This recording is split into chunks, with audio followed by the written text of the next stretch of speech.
Hello students, welcome. बच्चों, आज जो टॉपिक हम लोग डिस्कस करने वाले हैं ये है बच्चों quantum number, structure of atom, class 11 से टॉपिक क्वांटम नंबर। देखिए बच्चों, ये टॉपिक जो है ये बच्चों को थोड़ा सा परेशान भी करता है, थोड़ा सा लिटिल बिट कंफ्यूजिंग है, बट नॉट सो मच कि आप बहुत ज़्यादा परेशान हो, ऐसा नहीं है। I will try my level best to make you understand. तो देखिए बेटे, क्वांटम नंबर्स का जो कॉन्सेप्ट आया वो हाइजेनबर्ग अनसर्टेनिटी प्रिंसिपल के बाद इंट्रोड्यूस हुआ। हाइजेनबर्ग अनसर्टेनिटी प्रिंसिपल ने, जिन्होंने घूमते हुए इलेक्ट्रॉन को, न्यूक्लियस के चारों तरफ घूमते हुए इलेक्ट्रॉन को पार्टिकल ना कहकर एक वेव कहा कि घूमता हुआ इलेक्ट्रॉन एक वेव है, यानी कि वेव नेचर ऑफ इलेक्ट्रॉन के बारे में हाइजेनबर्ग अनसर्टेनिटी प्रिंसिपल बात करते हैं। और जब हाइजेनबर्ग अनसर्टेनिटी प्रिंसिपल इंट्रोड्यूस हुआ तो उसके बाद जो बोहर्स मॉडल था इट वाज गेट फेल्ड, क्योंकि अकॉर्डिंग टू बोर के अकॉर्डिंग क्या था कि न्यूक्लियस के चारों तरफ इलेक्ट्रॉन एक फिक्स ऑर्बिट में विद फिक्स्ड एनर्जी के साथ चक्कर काट रहा होता है, रिवॉल्व कर रहा होता है। But according to Heisenberg it is not possible to detect the position of an electron at a particular time. किसी भी पर्टिकुलर टाइम पर इलेक्ट्रॉन की exact position with exact velocity पता कर पाना मुमकिन नहीं है, बिकॉज इलेक्ट्रॉन एक पार्टिकल ना होकर एक वेव है। तो किसी भी वेव के बारे में किसी पर्टिकुलर टाइम पर कि वो पर्टिकुलर वेव पर्टिकुलर टाइम पर कहाँ पर है ये पॉसिबल नहीं है। तो concept of orbit was discarded and the concept of orbital was introduce. Orbital का कॉन्सेप्ट आया। अब ऑर्बिटल बेसिकली क्या है? न्यूक्लियस के चारों तरफ का वो 3 डायमेंशनल एरिया जहाँ पर इलेक्ट्रॉन को पाए जाने की संभावना मैक्सिमम हो, that 3 dimensional space around the nucleus is known as orbital. Got it? Orbital is a 3 dimensional space around the nucleus where probability of finding electron is maximum. तब जाकर क्वांटम नंबर का concept introduce हुआ। तो quantum number basically 4 informations हैं जो हमें electron के orbital के बारे में जानकारी देती है। अगर हम लोग ऑर्बिटल का पता लगाने में सफल रहते हैं, सक्सेसफुल रहते हैं, तो इसका मतलब हमने इलेक्ट्रॉन के बारे में पता लगा लिया, क्योंकि इलेक्ट्रॉन जो होता है वो ऑर्बिटल के अंदर प्रेजेंट होता है। ऑर्बिटल क्या होता है? ऑर्बिटल एक 3 डायमेंशनल स्पेस है न्यूक्लियस के चारों तरफ जहाँ इलेक्ट्रॉन को पाए जाने की संभावना मैक्सिमम होती है। तो quantum number are 4 in number, basically they are 4 informations, and इन इंफॉर्मेशन से 4 क्वांटम नंबर से हम लोग इलेक्ट्रॉन तक, इलेक्ट्रॉन की एटम के अंदर जो इलेक्ट्रॉन है उसकी एक कंप्लीट इंफॉर्मेशन को निकाल सकते हैं। क्लियर? जैसे कि अगर मुझे किसी पर्टिकुलर व्यक्ति के बारे में, इस दुनिया में अगर हम किसी पर्टिकुलर व्यक्ति के बारे में जानना है तो हमें 4 चीज़ें मालूम होनी चाहिए कि उस पर्टिकुलर व्यक्ति की कंट्री कौन सी है, देन वो कंट्री के कौन से स्टेट में रहता है, फिर वो स्टेट के कौन सी सिटी में रहता है, और वो सिटी के कौन से मोहल्ले में रहता है। तो इस तरीके से अगर हमें किसी के बारे में 4 इन्फॉर्मेशन मालूम है तो हम उस व्यक्ति तक पहुंच पाएंगे। In a same way, if we know about 4 information about the electron, we can abstract the complete information of an electron in an atom. And ये हम कैसे करते हैं? With the help of quantum number. Got it? तो quantum number में सबसे पहला जो क्वांटम नंबर है बच्चों, ये होता है प्रिंसिपल क्वांटम नंबर।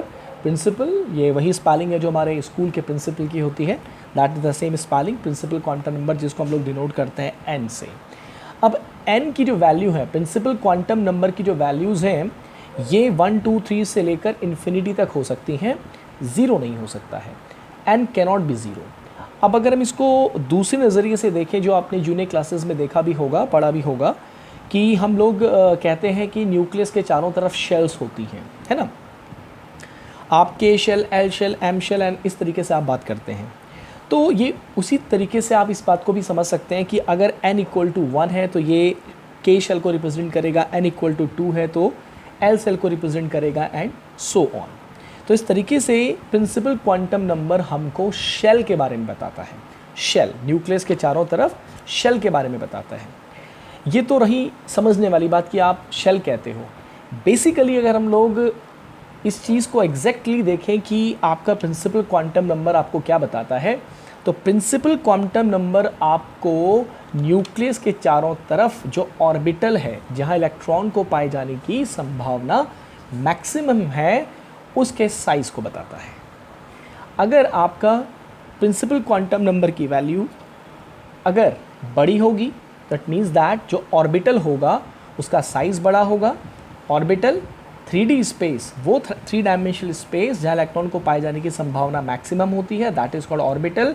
और अगर n की वैल्यू, प्रिंसिपल क्वांटम नंबर की वैल्यू जितनी बड़ी होगी आपके ऑर्बिटल का साइज भी उतना बड़ा होगा। तो एक तो ये हमें क्या बताता है, it give the size of orbital, जितना बड़ा, जितनी बड़ी n की वैल्यू, ऑर्बिटल उतना बड़ा, इलेक्ट्रॉन को पाए जाने की संभावना जिस ऑर्बिटल के अंदर होगी उस ऑर्बिटल का साइज उतना बड़ा होगा। दूसरा, ये क्वांटम नंबर हमें एनर्जी ऑफ ऑर्बिटल के बारे में भी बताता है। एनर्जी ऑफ ऑर्बिटल के बारे में बताता है। बोहर्स मॉडल में भी हमने ये फॉर्मूला एनर्जी ऑफ ऑर्बिटल के लिए पढ़ा था कि -13.6 इंटू Z² इलेक्ट्रॉन वोल्ट। ये this is the formula for calculating the energy of N orbital, जहाँ पर ये आपको n जो नज़र आ रहा है ये प्रिंसिपल क्वांटम नंबर है। तो ये एनर्जी के बारे में भी हमें इंफॉर्मेशन देता है, प्रिंसिपल क्वांटम नंबर की किस ऑर्बिटल की कितनी एनर्जी होगी। और ये हमें साइज़ के बारे में भी बताता है कि जो ऑर्बिटल जिसमें इलेक्ट्रॉन पाए जाने की संभावना है उस ऑर्बिटल का साइज़ कितना बड़ा होगा, वो 3 डायमेंशनल स्पेस कितना बड़ा होगा। जितनी बड़ी n की वैल्यू होगी वो ऑर्बिटल जो होगा उतना बड़ा होगा। तो ये हमें दो बातों के बारे में बताता है, it give the size of orbital and it give the energy of N orbital. और अगर हम लोग दूसरे एंगल से इसको समझने की बात करें तो हम लोग ऐसे भी कह सकते हैं कि प्रिंसिपल क्वांटम नंबर हमें शेल के बारे में बताता है, न्यूक्लियस में शेल के बारे में जानकारी देता है। Got it? Okay, now we have azimuthal quantum number. Second quantum number we have azimuthal quantum number, जिसको हम लोग एंगुलर मोमेंटम क्वांटम नंबर भी कहते हैं, और इसको सिंबलाइज किया जाता है स्मॉल l से। अब बेसिकली अगर हम एग्जैक्टली बात करें कि एजीमुथल या एंगुलर मोमेंटम क्वांटम नंबर आपको क्या इन्फॉर्मेशन देता है, तो बच्चे ये हमें इन्फॉर्मेशन देता है ऑर्बिटल के शेप की। पहले वाले क्वांटम नंबर में हमें ऑर्बिटल के साइज़ के बारे में बताया। मैं ऑर्बिटल दोबारा रिपीट कर रहा हूँ, न्यूक्लियस के चारों तरफ का वो 3 डायमेंशनल स्पेस जहाँ इलेक्ट्रॉन को पाए जाने की संभावना मैक्सिमम होती है। 100% तो नहीं है किसी की भी प्रोबेबिलिटी, लेकिन जहाँ मैक्सिमम प्रोबेबिलिटी इलेक्ट्रॉन को पाए जाने की होती है दैट इज कॉल्ड ऑर्बिटल। और ये प्रिंसिपल क्वांटम नंबर हमें साइज ऑफ ऑर्बिटल के बारे में इंफॉर्मेशन देता है। जितनी प्रिंसिपल क्वांटम नंबर जितना बड़ा होगा उतना आपका ऑर्बिटल का साइज बड़ा होगा। नाउ एजीमुथल के बारे में अगर हम बात करें तो शेप के बारे में बात करते हैं। हम ऊपर कह रहे हैं कि orbital is a 3 dimensional space. भाई 3 डायमेंशनल स्पेस तो 3 डायमेंशनल चीज़ें तो या स्पेस जो है वो तो क्यूब हो सकता है, क्यूबॉइड हो सकता है, कोन हो सकता है। तो 3 डायमेंशनल स्पेस की शेप क्या है, इस शेप के बारे में हमें एजीमुथल क्वांटम नंबर बताता है, जिसको हम लोग स्मॉल l से डिनोट करते हैं। अगर हम इसको और थोड़ा समझने के तरीके से इसको समझें तो हम ये भी कह सकते हैं कि ये हमें सबशेल बताता है कि पहले शेल है, न्यूक्लियस है, फिर शेल है, शेल के अंदर क्या है, सबशेल्स हैं। Okay, shell then we have subshell, पहली shell, second shell, third shell, and in between these 2 subshell there are subshells. तो किसी भी शेल के अंदर कितनी सबशेल्स होती हैं, एजीमुथल क्वांटम नंबर हमें उसके बारे में इंफॉर्मेशन देता है। ओके, और हम दूसरे अगर एग्जैक्ट अगर हम बात करें कि एजीमुथल क्वांटम नंबर हमें क्या बताता है, तो शेप ऑफ ऑर्बिटल बताता है। इनके लिए एजीमुथल क्वांटम नंबर के लिए हमने कुछ वैल्यूज़ दे रखी हुई हैं। एल की वैल्यू 0, 1, 2, 3, 4, 0 से शुरुआत की गई है, 0, 1, 2, 3, 4। अब देखिए 0 का मतलब क्या है, 0 का मतलब है S, L 1 का मतलब है P, 2 का मतलब D, 3 का मतलब F, 4 का मतलब G एंड सो ऑन। तो 0 कोई नंबर नहीं है, इट इज़ अ सिंबल जो हमें S सबशेल के बारे में बताता है। 0 का मतलब है S सबशेल, जैसे हमारी शेल होती है ना KLMN, ऐसे हमने सबशेल को भी नाम दिया हुआ है S, P, D, F, G and so on. खैर अभी ऐसा कोई एटम नहीं है कि जिसमें G सबशेल हो, बट अगर आगे मिलता है कोई एटम तो उसको G सबशेल उसका नाम दे सकते हैं। तो शेल को तो हम रिप्रेजेंट कर रहे हैं KLMN से, उसी तरह से हम लोग सबशेल को बात करते हैं S, P, D, F, G, H। अगर L एजीमुथल क्वांटम अगर 0 है तो इसका मतलब F सबशेल होता है, 1 है तो P सबशेल, 2 है तो D subshell and so on, आप यहाँ पे देख पा रहे होंगे। अब जो हम ऊपर लिखा हुआ है कि give the shape of orbitals, तो बेटे जो ऑर्बिटल्स हैं, S ऑर्बिटल जो है या S सबशेल जो है, इसकी शेप स्फेरिकल होती है। शेप ऑफ ऑर्बिटल्स के बारे में हम एक अलग से लेक्चर तैयार करेंगे, पर फिलहाल मैं यहाँ पर आपको केवल इनके शेप के बारे में बता रहा हूँ, और इनके जो एग्जैक्ट लेक्चर होगा about the shape of the orbitals, ये मैं एक अलग से वीडियो आपके लिए बनाऊँगा। तो एस जो सबशेल होती है, ये जो एस ऑर्बिटल होता है, सबशेल होती है, it is spherical in shape. P जो होती है वो डम्बल्ड होता है। डी जो होता है वो डबल डम्बल्ड होता है। स्फेरिकल सभी लोगों को मालूम है, स्फेरिकल। डम्बल सभी लोगों को मालूम है कि डम्बल शेप आपकी like this is your dumbbelled shape. इस तरह का आपसे ये जो पी सबशेल होगी ये इस टाइप का होगा। अगर हम लोग डबल डी सबशेल की बात करते हैं तो इट इज़ डबल डम्बल्ड। तो डबल डम्बल्ड में आप इस तरीके से बनाते हैं कि दो आपने इस तरीके से बना लिया, इस तरीके से आप डबल डम्बल्ड शेप बना लेते हैं। और अगर हम स्फेरिकल की बात करें तो स्फेरिकल की अगर हम बात करते हैं तो स्फेरिकल में आपके पास इस तरीके से होती है, स्फेरिकल में इस तरीके से हम लोग बात करते हैं। तो ये शेप के बारे में भी हमें बात करता है। एफ सबशेल की हम बात करते हैं तो एफ सबशेल आपकी कॉम्प्लेक्स शेप का होता है। कॉम्प्लेक्स शेप का आप ऐसे समझ सकते हैं कि जैसे आपको ये डी सबशेल में यहाँ पर 4 लूप नज़र आ रहे हैं, 4 फोल्ड नज़र आ रहे हैं, ऐसे ही जो आपका एफ सबशेल होता है ये 8 फोल्डेड फिगर होता है, एक फोल्डेड, इसमें इसी तरीके से 8 फोल्ड होते हैं, 8 फोल्डेड होता है। तो एजीमुथल क्वांटम नंबर हमें बताता है शेप ऑफ ऑर्बिटल के बारे में।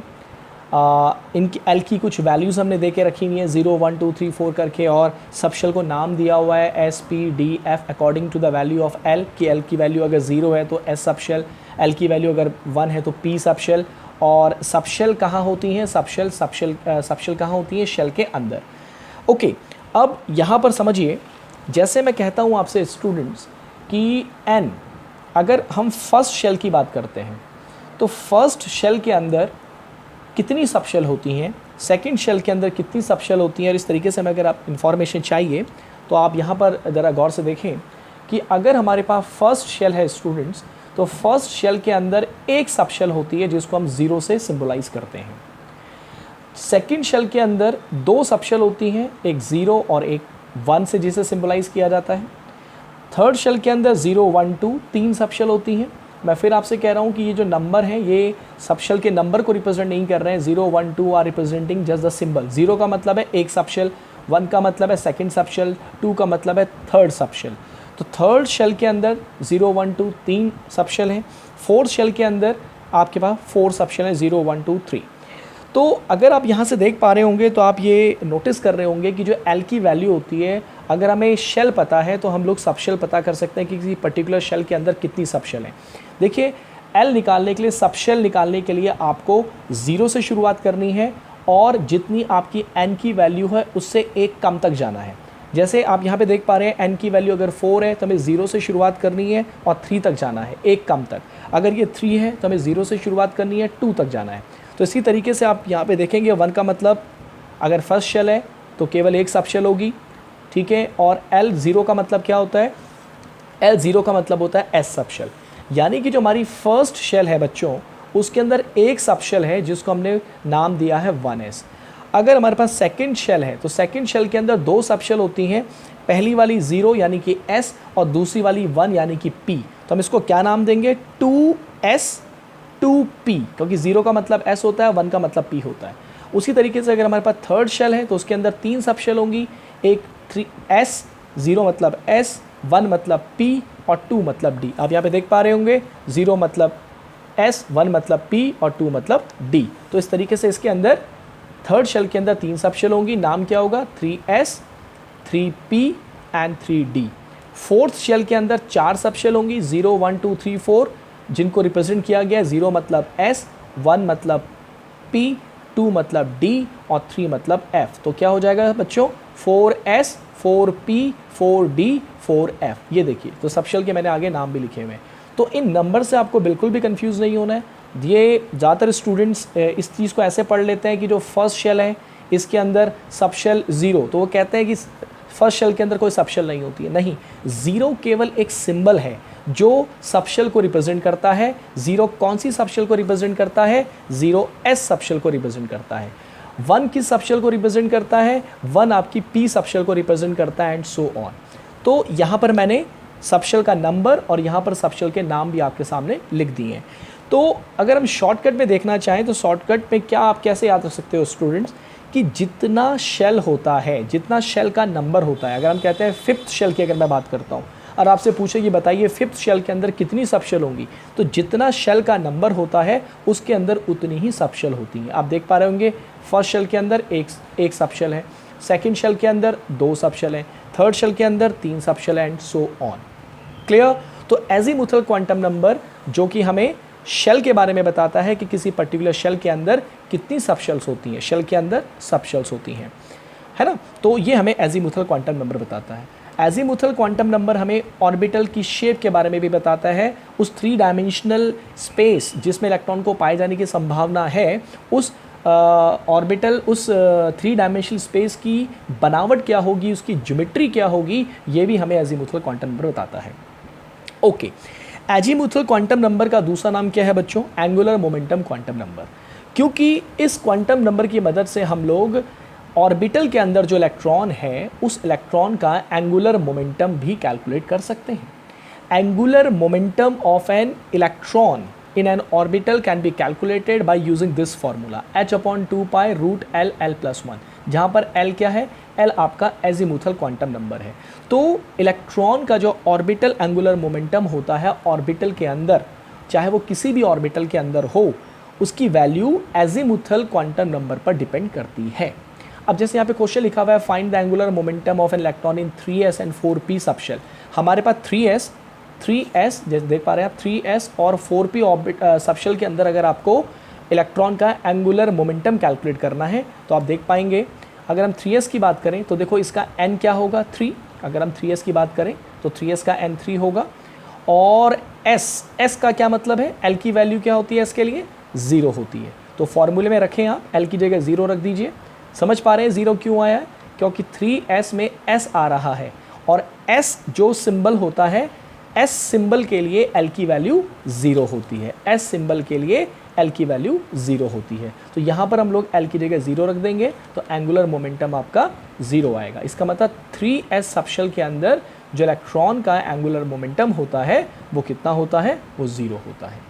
ठीक है, उसी तरीके से अगर हम 4p की बात करें तो 4p सबशेल में अगर आपको इलेक्ट्रॉन का एंगुलर मोमेंटम निकालना है तो यहाँ पर ये गलती से 3 लिख दिया गया है, इट इज़ 4 बेसिकली। n की वैल्यू 4 होगी, आप देखें n की वैल्यू 4। और p का मतलब क्या हुआ? p का मतलब हो गया p सबशेल, और p सबशेल के लिए l की वैल्यू क्या होती है? p सबशेल के लिए l की वैल्यू 1 होती है।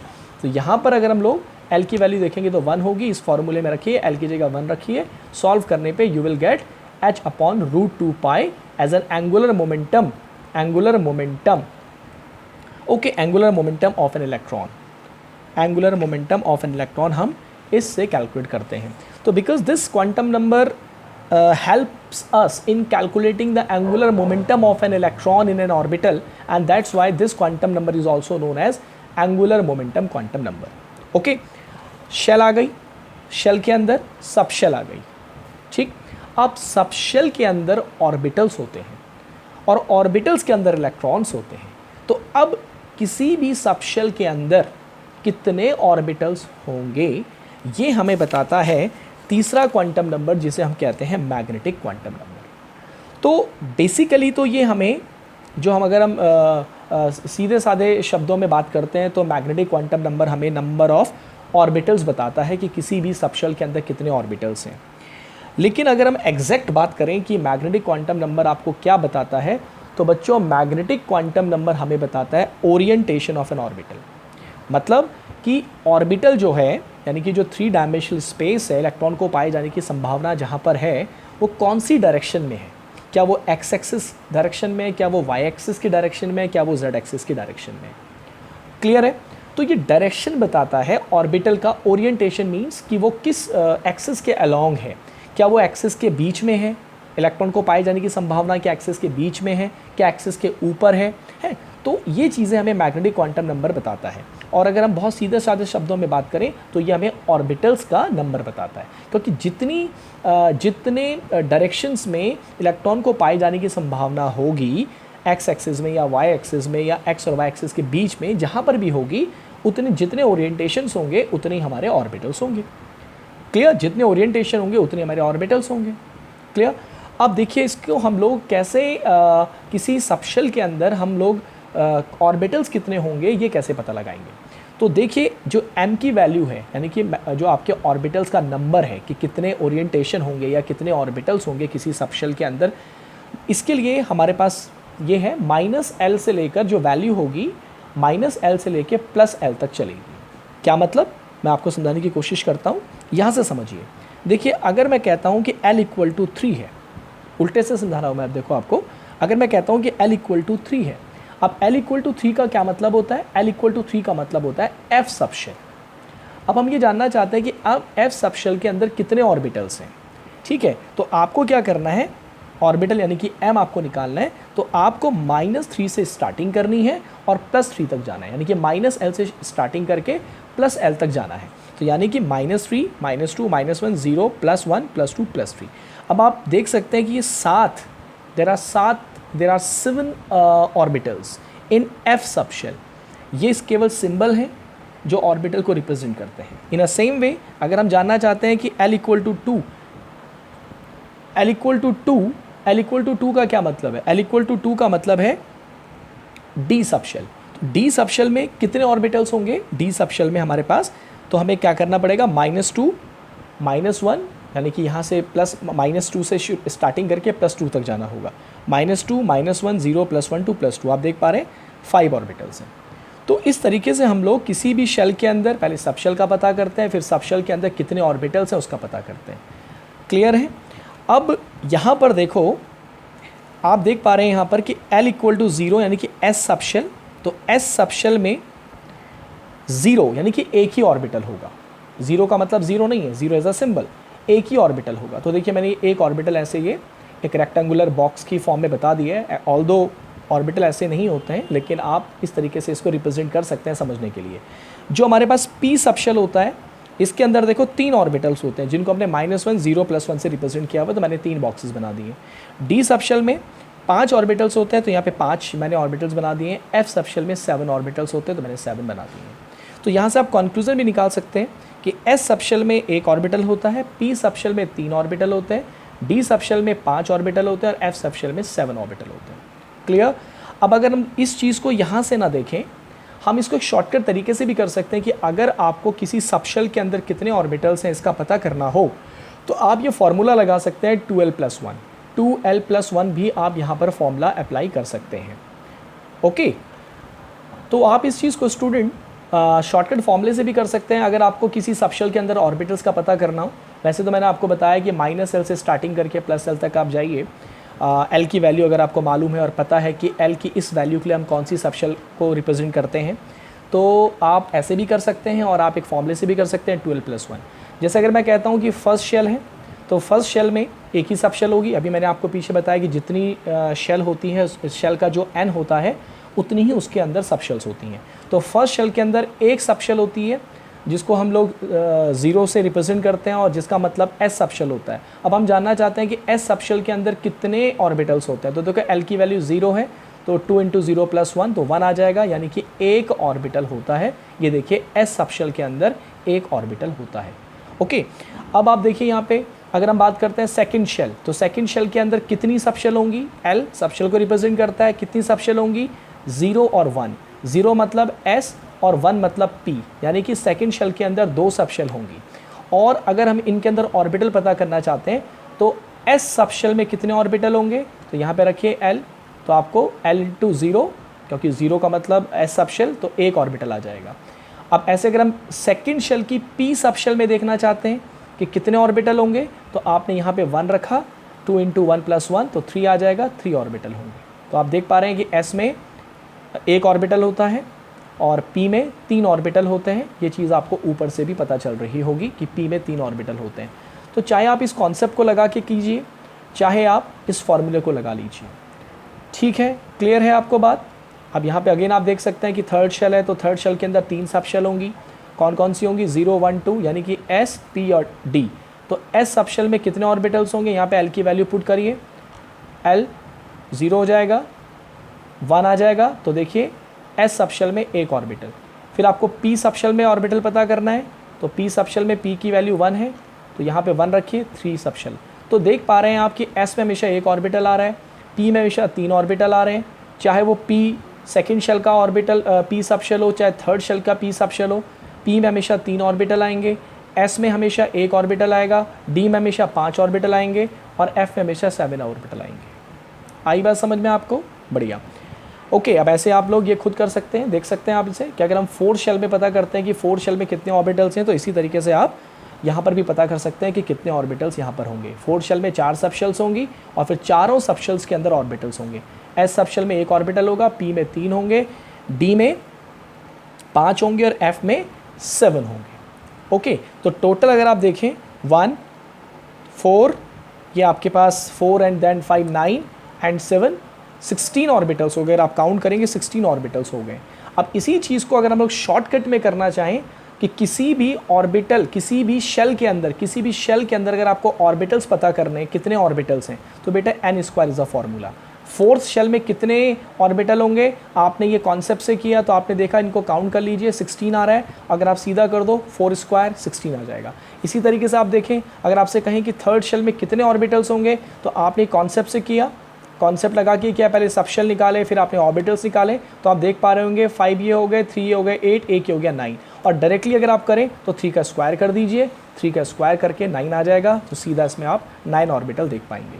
तो this is the formula for calculating the number of orbital in a shell, n square, और this is the formula for calculating the number of orbital in subshell. Don't get confused. This is the formula for calculating the number of orbitals in subshell 2l plus 1, and this is the formula for calculating the shell, calculating the orbital in a shell, that is n square. तो ये पूरा shortcut से भी कर सकते हैं और पूरा आप कॉन्सेप्ट लगाकर भी कर सकते हैं। अब ये क्वेश्चन देख लीजिए, how many subshells and orbitals are present in n equal to 2। अब अगर हम इसको डायरेक्टली करना चाहें कि भाई बताइए जो थर्ड शेल होती है उसमें कितनी सब शेल होती हैं, तो मैंने अभी पीछे बताया जितना शेल का नंबर होता है उतनी उसके अंदर सब शेल्स होती हैं। तो बच्चों इसके अंदर कितनी सब शेल्स होंगी, 3 सब शेल्स होंगी, है ना। अब अगर हमें कॉन्सेप्ट से करना है तो 3 सब शेल कौन सी होंगी, n की वैल्यू 3 है, तो सब शेल हमें l की वैल्यू से पता चलता है। तो अगर n इक्वल टू 3 है तो l की वैल्यू क्या होगी, 0 से शुरू होगी और एक कम तक जाएंगे n के, n से एक कम तक जाती है। तो अगर n इक्वल टू 3 होगा तो 0 1 2 हो जाएगा, 3 सब शेल आ गई हैं SPD, और डायरेक्टली हमने देखा जितना शेल का नंबर था उतनी सब शेल होती हैं। सेकंड, अगर आपको पता करना है नंबर ऑफ ऑर्बिटल्स कितने होंगे, तो ऑर्बिटल्स शेल के अंदर अगर आपको ऑर्बिटल्स पता करने हैं तो सीधा कर लीजिए 3 का स्क्वायर दैट इज़ 9, है ना, जो मैंने आपको ऊपर बताया। और अगर कॉन्सेप्ट से करते हैं कि 9 कैसे आया, तो थर्ड शेल के अंदर पहले 3 सब शेल होंगी, फिर इन 3 सब शेल्स के अंदर ऑर्बिटल्स होंगे। S सब शेल में एक ऑर्बिटल, P सब शेल में 3 ऑर्बिटल, D सब शेल में 5 ऑर्बिटल, तो 5 and 3 8 and 1 9 ऑर्बिटल्स आ गया। डायरेक्ट करेंगे 3 का स्क्वायर 9 वहाँ से भी आ जाएगा। तो आई होप कि आपको चीज़ें क्लियर हो रही हैं। अब आता है बच्चे फोर्थ, स्पिन क्वांटम नंबर।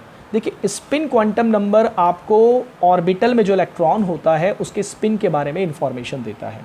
देखिए जब न्यूक्लियस के चारों तरफ इलेक्ट्रॉन घूमता है तो इलेक्ट्रॉन के अंदर रिवॉल्यूशन एंड रोटेशन दोनों चीज़ें होती हैं।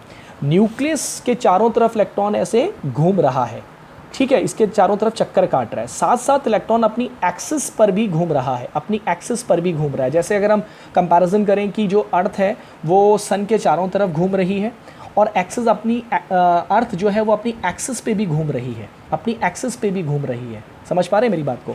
तो इलेक्ट्रॉन जो है वो न्यूक्लियस के चारों तरफ ऐसे रिवॉल्व कर रहा है, लेकिन ड्यूरिंग रिवॉल्यूशन ये अपनी एक्सिस पर भी घूम रहा है, या तो ऐसे घूम रहा है, या तो ऐसे घूम रहा है, या तो इस तरीके से देख सकते हैं आप, या तो ऐसे घूम रहा है ये, या तो फिर ऐसे घूम रहा है। समझ पा रहे हैं? चक्कर काट रहा है लेकिन अपनी एक्सिस पे भी घूम रहा है, तो या तो ऐसे घूम रहा होगा इलेक्ट्रॉन अपनी एक्सिस पे, या तो फिर ऐसे घूम रहा होगा। तो किसी भी ऑर्बिटल में जो इलेक्ट्रॉन होता है वो दो ही तरीके से अपनी एक्सिस पे घूम सकता है, या तो वो इस तरीके से घूमेगा जैसे घड़ी चलती है क्लॉकवाइज, या तो फिर एंटी क्लॉकवाइज घूमेगा। कन्फ्यूज़न नहीं होना चाहिए, या तो क्लॉकवाइज घूमेगा वो अपनी एक्सिस पे, या तो फिर एंटी क्लॉकवाइज घूमेगा अपनी एक्सिस पे। तो इसीलिए स्पिन क्वांटम नंबर को हमने 2 वैल्यूज़ असाइन करके रखी हुई हैं, +½ और -½ +½ अगर क्लॉकवाइज रोटेशन को क्लॉकवाइज स्पिन को शो करेगा तो -½ एंटी क्लॉकवाइज को, अगर -½ क्लॉकवाइज को शो करेगा तो +½ एंटी क्लॉकवाइज को। मतलब ऐसा कोई रिस्ट्रिक्शन नहीं है कि आपने क्लॉकवाइज को +½ वैल्यू देनी है और एंटी क्लॉकवाइज को -½ ऐसा कोई यहाँ पे कॉन्सेप्ट नहीं है, आप किसी को कोई भी वैल्यू दे सकते हैं। तो स्पिन क्वांटम नंबर की हमेशा 2 ही वैल्यू हो सकती हैं, +½ और -½ क्योंकि इलेक्ट्रॉन 2 ही तरीके से स्पिन कर सकता है, या तो वो क्लॉकवाइज घूमेगा या तो वो एंटी क्लॉकवाइज घूमेगा। जब वो न्यूक्लियस के चारों तरफ चक्कर काट रहा होगा तो अपनी एक्सिस पर या तो वो क्लॉकवाइज घूमेगा या तो फिर अपनी एक्सिस पे वो एंटी क्लॉकवाइज घूमेगा।